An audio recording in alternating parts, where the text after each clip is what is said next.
Alright, so I posted my Secret Invasion episode 1 review a few days ago, and episode 2 just dropped. And man, obviously, if you guys watched that first video, I was not super in love with the first episode of Secret Invasion. I just didn't like it. I thought there was so many issues with it. I thought the story was kind of leading up to something good, but just overall didn't feel that interesting at the time.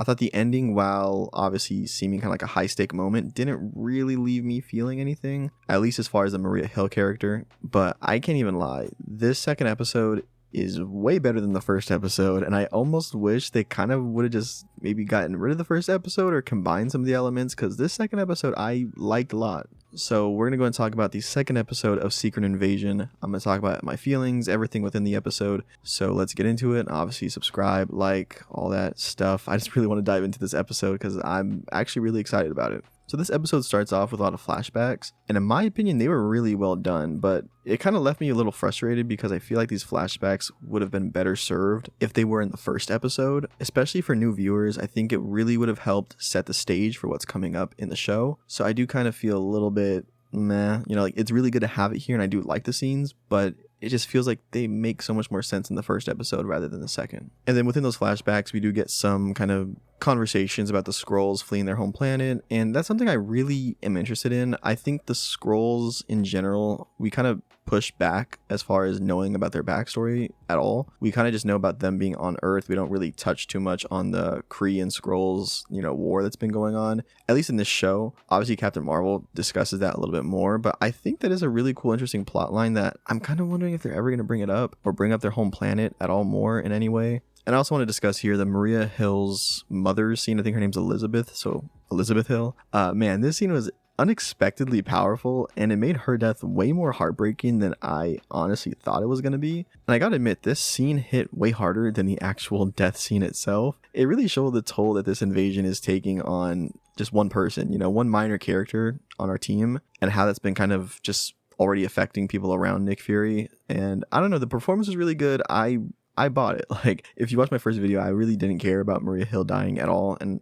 I assume most people really didn't care. But man, the scene here when Nick Fury kind of just admits, that they lost, essentially, is just, I don't know. I thought it really made the death worthwhile. And I think the scene here when Gravik goes into the Skrull council meeting and they let him lead, I think it's just really visually cool seeing all these Skrulls stand up together, and all these world leaders and everything that are actually Skrulls in their suits and everything stand up and kind of just essentially show us that the world's being mostly led by Skrulls in some ways. I don't know. I just thought that was really just showcased a lot of what's going on within the Skrulls themselves and kind of how deep they already are within our society. And then obviously we kind of get the huge plot point that Gravik is going to be leading the Skrulls now. So obviously, being how violent he was in the first episode, we can assume that they're just going to get even more violent as the show goes on. And we get a few moments here of Nick Fury basically refusing Rhodey's help and not wanting to involve others, which honestly totally makes sense because I get it. You don't want to bring other heroes in, other people in, because they might get their identity stolen by the Skrulls. So I understand that. But at the same time, if Rhodey's offering assistance with other characters potentially, it just feels like that's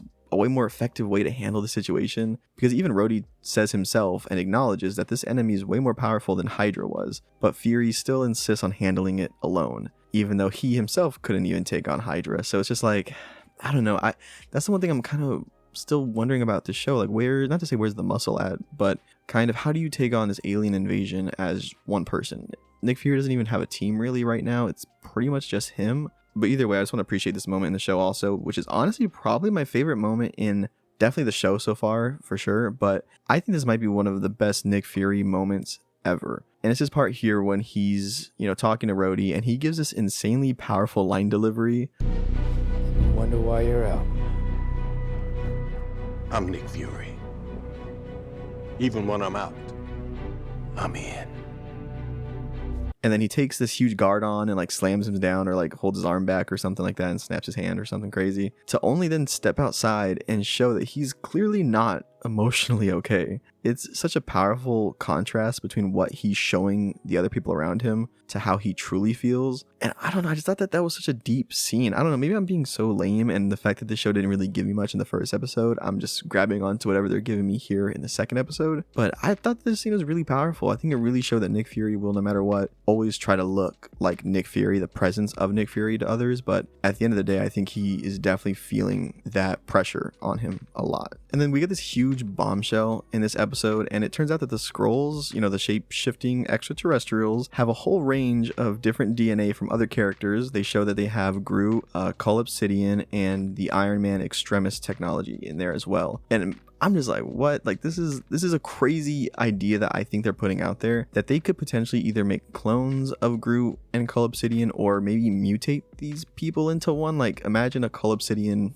built person with the Gru healing abilities with the Extremis in it. Like, it's just like, I don't know. I think that's so crazy. And I'm hoping this leads to something and isn't just like a little nod on a computer screen, like, oh, like, look at this. Because they obviously are building a machine in this episode. So I'm wondering if maybe so I don't know if they're maybe embedding DNA from other people like Gru and Cull Obsidian into other people and kind of fusing them together. But I thought that was really cool, and it's a nice little kind of nod to those characters. And I do think Gru and Cull Obsidian are very interesting characters for them to pull from. I really would love to see a scene on how and when they gather the DNA from these people, because I don't really know when Groot would have been able to get DNA. I don't know, maybe like they grabbed some of his tree trunks or something that was left in Infinity War. I'm not sure. Now I kind of want to switch gears here. I've been spending this whole video just gushing and just getting so excited about Secret Invasion and the show itself, but man, there is still one lingering super annoying thing about this show, and that being the amazing Emilia Clarke, who I just think she's just not being used to her full potential here. Throughout the second episode, we mainly just see her doing stuff on a computer, which is fun. We get to see the scene that I just mentioned, but I feel like it leaves me wanting so much more from her. She doesn't really do anything, and don't get me wrong, she totally kills it in the scenes that she has to act, but it's hard not to wonder what else she could bring to the table. I just feel like to get such an A-list actor, I don't even know if she's considered A-list, but just to get such a good actor to play such a meandering type role seems really weird. I mean, I don't know, it just seems so meh.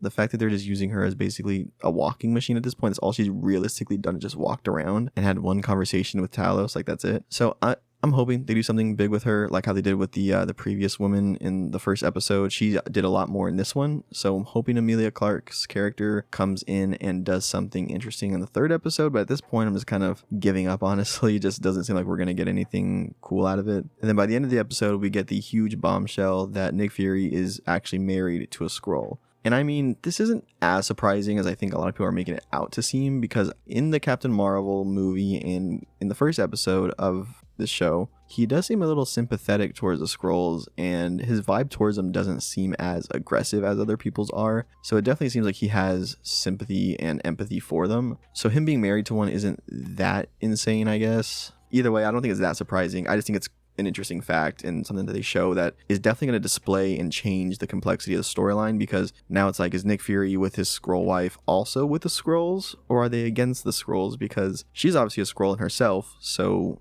what's going on here? Where do their allegiances lie? Now overall, I gotta say, I don't know about you guys, but I think this episode was a major step up from the first one. The story, in my opinion, was way stronger. The pacing was on point. The action was pretty good. However, I would say it's hard to overlook a character and person as famous as Emilia Clarke just being so boring in a show. It just doesn't make sense, and it feels like such wasted potential. Nevertheless, though, the episode, in my opinion, was still good. It had me hooked, and I am definitely going to tune in for episode 3. I really wish this would have been the first episode that they dropped, because I think this one had a way better pull than the first one did. And overall, I'd say if you guys liked the first episode, you'll love the second episode. If you were like me and you were kind of critical on the first one, I'm sure the second one's going to turn you around for the most part, because I liked it a lot more. So summing up, the episode was good overall, and I'm excited for episode 3. And you can go ahead and click here to watch some video I made, and you can click here to watch another video I made. So thanks for watching to the end. I do appreciate it. Like, subscribe, all that stuff, and have a good one.